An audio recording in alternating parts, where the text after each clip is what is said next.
Bueno, vamos a avanzar rápidamente ahora con Hugo Rossi, con el doctor Hugo Rossi, abogado. Les cuento, bueno, muchos conocerán a Hugo, pero Hugo es un importante referente, joven todavía, del campo. Es socio fundador de la firma Rossi Amadeo Abogados. Sacó un libro hace muy poco, estuvimos en la presentación, Los impuestos del campo en criollo. Asesora en la Cámara de Diputados. Es docente en la Escuela de Negocios de la UCA. Y la clave de la que nos va a hablar Hugo es de lo que ya sabemos en parte, ¿no? Que la agroindustria es una actividad cada vez más regulada. Entonces, ¿cómo reaccionar frente a la regulación y la intervención del Estado en la agroindustria? Hugo. Bueno, ¿se escucha? Muchas gracias. Primero que nada, no, voy sin apelo. Gracias por la invitación. La verdad que es un placer estar acá, escuchar referentes de temas tan variaditos y tan actuales como los que venimos escuchando. Mauricio les hablaba recién de las lluvias, yo les voy a hablar de lluvia de leyes. Sé que es un embole, pero ya pasó un ratito desde la comida, así que no se duerman. Si no, no voy a decir nada, no los voy a señalar. A ver, la pregunta era esta, ¿no? Los agronegocios en la Argentina y su relación con el Estado. A los productores agropecuarios no nos gusta mucho que nos hablen de normas, de leyes y de regulaciones. No porque no nos guste cumplirlas, sino porque no estamos acostumbrados, porque es una actividad probablemente más alejada de los centros urbanos y de la actividad del papeleo diario. No estamos acostumbrados ni sentimos ninguna atracción por estar trabajando con papeles, leyes y normas, y es un lenguaje que no nos gusta y del cual no queremos saber nada, ni hablar con nuestro contador, ni hablar con nuestro abogado. Bueno, les tengo una mala noticia. La tendencia a nivel mundial y en la Argentina es que estas actividades primarias y las de transformación, las agroindustriales, están cada vez más reguladas al detalle y van a seguir estando cada vez más reguladas. Y les tengo una noticia peor. Aunque ustedes crean lo contrario y sientan que la presión normativa, no la fiscal, la normativa en la Argentina sobre el agro es enorme, sepan que todavía hay mucho por regular en el agro. Hay muchas cuestiones ambientales por regular, muchas cuestiones de sanidad por regular, de control de comercialización por regular. Ahora vamos a charlar de algunas de ellas. Entonces, la pregunta frente a eso es, ¿qué hacemos? ¿Cómo reaccionamos? Desde la micro, como empresarios, hasta la macro con nuestras entidades representativas. Y Mauricio recién hacía referencia a la actividad, por ejemplo, de APRESID reciente, haciendo de docente con decisores políticos sobre hacia dónde deben ir las decisiones o las regulaciones o cuál es la realidad. Bueno, parte del trabajo que tenemos que hacer en la macro es generar entidades que nos representen, cámaras gremiales, realmente cada vez más profesionalizadas, porque las normas van a estar y van a seguir saliendo. Es decisión nuestra como empresarios si a través de nuestros representantes vamos a intervenir en su formación, a explicarlas, porque si no, igual van a existir. En la Argentina hoy tenemos más de 27.000 leyes sancionadas. Es cierto que solo entre 3 y 4.000 están efectivamente vigentes, pero tal es la maraña que hace unos pocos meses se sancionó en el Congreso de la Nación un digesto jurídico que lo que intentó, sin mucho éxito, es tratar de decir de estas 27.000 hay 3.000, 4.000 vigentes que son estas. La verdad que poca utilidad tiene porque ningún abogado se va a poner, por lo menos yo no pienso hacerlo, a estudiar ese digesto sobre normas que medianamente ya conocemos. Pero obviamente si no hay abogado que pueda abrazar o alcanzar esa cantidad de normas, mucho menos hay empresarios que lo puedan hacer. Y estamos hablando solamente de las leyes. Abajo de las leyes vienen decretos, DNU desde el 94, resoluciones, disposiciones y una nueva tendencia legislativa en la Argentina en los últimos años que es sugerencias de los funcionarios a los empresarios. Bien, en este esquema hay que trabajar y la novedad también es que las empresas nos convertimos de alguna manera en sucursales del Estado. Por ejemplo, en lo impositivo hay cada vez más agentes de retención y de percepción. Cada vez más los privados reemplazan funciones del Estado, percibiendo tributos, reteniéndolos. El caso del IVA agropecuario, no hace falta a los que son productores que se los explique. Y el Estado delega cada vez más esas funciones. En lo fiscal es muy claro, pero también se empieza a dar en otras áreas, por ejemplo en la sanitaria, por ejemplo en los controles de comercialización. Entonces, la reflexión hacia la que yo quiero ir es, y el mensaje que les quiero dejar es, Si bien no nos gusta, esta es una realidad y una tendencia mundial, llegó para quedarse, la hiperregulación en la actividad nuestra va a existir y tenemos que como empresas privadas saber que esto es así, asumirlo y saber que contamos con herramientas para hacer más eficientes nuestras empresas en este nuevo mundo.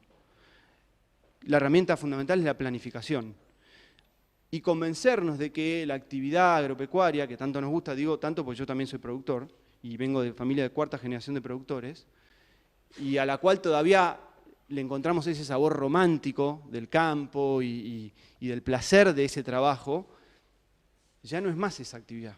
La actividad agropecuaria es una actividad de empresa de verdad. Si queremos ser sostenibles en el tiempo, si queremos fundirnos, sigamos siendo románticos. Los empresarios dedican casi la misma cantidad de tiempo a mirar la planta de soja o a hacer los tactos, como a estar sentado con su contador y su abogado.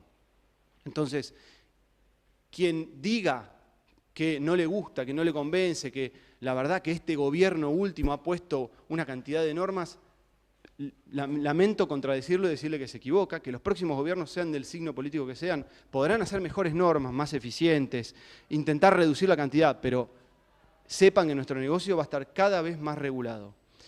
Ahora, la pregunta es qué Estado queremos, ¿no? ¿Hacia dónde queremos que esas regulaciones tiendan? Nuestra historia en el sector agropecuario tiene muchos ejemplos tristes de regulaciones que produjeron resultados nefastos, mucho más allá de la coyuntura. Les pongo un ejemplo muy cortito para no excederme del tiempo. La ley de arrendamientos agrarios. La ley de arrendamientos agrarios en realidad es una ley relativamente joven. Piensen que nuestro Código de Comercio y Código Civil viejos, de Acevedo y de Vélez Arfield, que ahora acaban de dejar de regir, porque entró a funcionar el código nuevo a partir del 1 de agosto, aquellos códigos no regulaban en absoluto la actividad agropecuaria. Nada decían del agro, ni de los contratos, ni de nada, ningún aspecto de la actividad. Lo trataban como una cosa más, cuando claramente, incluso más allá en aquel entonces que hoy, era la actividad fundamental de la economía en nuestro país. ¿Cuál fue la idea de los codificadores? Que las partes regulen su actividad en base a lo que los abogados llamamos la autonomía de la voluntad. Pero los productores tenemos que hacer un mea culpa y saber que no supimos aprovechar esa herramienta que el legislador nos dio y que muchas veces abusamos de esa autonomía de la voluntad en aquellos primeros años en perjuicio de los colonos. Habrán escuchado nombrar y eso dio lugar a muchas revueltas, entre ellas el grito de Alcorta que dio nacimiento a la Federación Agraria. ¿Qué es el grito de Alcorta? Es un montón de gringos que estaban trabajando, sobre todo inmigrantes europeos, en tierras arrendadas, sujetos a condiciones casi infrahumanas en algunos casos. Entonces, como resultado de eso, en 1921 aparece la primera pseudo ley de arrendamientos agrarios, que era una ley parcial, establecía determinadas garantías. Después la crisis del 30 hizo que vinieran muchas más modificaciones. A mediados de la década del 40 sale la ley actual, que después con modificaciones sigue siendo la que tenemos hoy. Y después, por esta serie de excesos, asistimos durante los 50, 60 y 70 ya a la intromisión total del Estado en las relaciones particulares de los productores agropecuarios con fijación de precios desde el Estado para los contratos de arrendamiento. Fíjense lo que les estoy diciendo y la locura que parece hoy, a pesar de que creemos que tenemos mucha intervención estatal hoy. O sea, ¿quién se le ocurriría hoy que el Estado pueda, de manera directa, no con retenciones o ROEs que nos bajan los precios, ¿no? De manera directa decir, señor, este arrendamiento vale tanto y usted no puede poner otro precio. O decirnos, este arrendamiento que vence mañana, usted se lo tiene que bancar a su arrendatario en el campo 3 años más. Eso pasó en la Argentina hace 40 años. Y el resultado de esa intromisión del Estado empezó a haber menos arrendamientos, por lo tanto la renta del sector empezó a caer, por lo tanto los valores de los campos, y estos son datos históricos, los pueden evaluar, los valores de los campos cayeron y por lo tanto cambió la distribución de la tierra en la Argentina. Fíjense cómo una decisión coyuntural de un gobierno en aquel entonces necesitado de X circunstancia de gobierno, de decir, señor, ahora su arrendamiento en vez de valer 12 vale 6 y dura 6 años en vez de 2, determinó que cambió la titularidad de la tierra en buena parte, sobre todo la pampa húmeda, donde existían estos arrendamientos. El sistema de arrendamientos, que desde principio de siglo, no ahora, viene siendo siempre la mayor forma de explotar el campo. No es que esto es una novedad, muchos creemos que hoy el campo está mayoritariamente explotado, sobre todo lo extensivo, bajo contrato de arrendamiento. A principios de siglo, lo que pasa es que era ganadería, hoy es mayoritariamente agricultura, la mayor parte de las explotaciones en Argentina eran por contratos de arrendamiento totalmente informales, por supuesto, ¿no? Bueno, entre la década del 50 y el 60 teníamos un total agregado casi de 40 millones de hectáreas bajo arrendamiento de distintos tipos, estoy incluyendo economías regionales, un montón de otras cosas que hoy no incluimos en nuestras 30, 32, ¿no? Bajó a 6 millones, dato del Ministerio de Agricultura, por este tipo de intervenciones. Entonces, lo que quiero decir es, la actividad agropecuaria va a ser siempre hiperregulada. La autonomía de la voluntad cada vez va a ser menor, si bien el nuevo código sigue la misma línea del viejo de no tratar los contratos agropecuarios saludablemente, pero les puedo demostrar con 1 millón de leyes que en los últimos años se ha reformado la ley de contrato de trabajo agrario de manera profunda. Hay 6, 7 proyectos de ley en el Congreso para establecer normas de aplicaciones de productos fitosanitarios, para establecer sistemas de gestión de envase. Muchas provincias ya los tienen. Hay infinidad de municipios en el interior del país que tienen estas normas a su vez, con lo cual el día que tengamos una nacional vamos a ver qué pasa. Yo soy productor agropecuario en Monte, provincia de Buenos Aires, no tengo regulación de aplicación. En Cañuelas, partido Lindero, está prohibido absolutamente aplicar aéreo. En un año como este con agua, donde vos no podés entrar con el mosquito, la pucha que es diferente una cosa que la otra.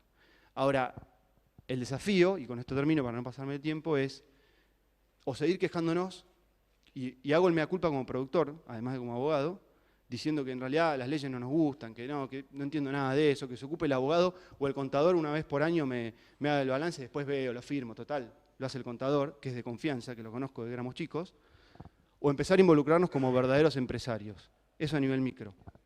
Y a nivel macro, empezar de una buena vez a profesionalizar nuestras entidades para que pasen cosas como la que pasó hace una semana con APRESID.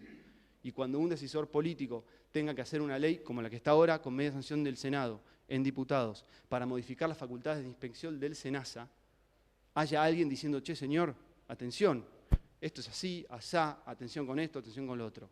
Yo los invito a que reflexionemos con esto y a pesar de traerles la mala noticia de que la presión normativa en el agro, ustedes sienten que es mucha y decirles que fue peor y probablemente sea mayor todavía en el futuro, los invito a que reflexionemos como empresarios, porque en definitiva de eso se trata este tipo de seminarios, que esto llegó para quedarse y que el trabajo del campo ya no es de 6 de la mañana a 8 de la noche estar en el campo recorriendo.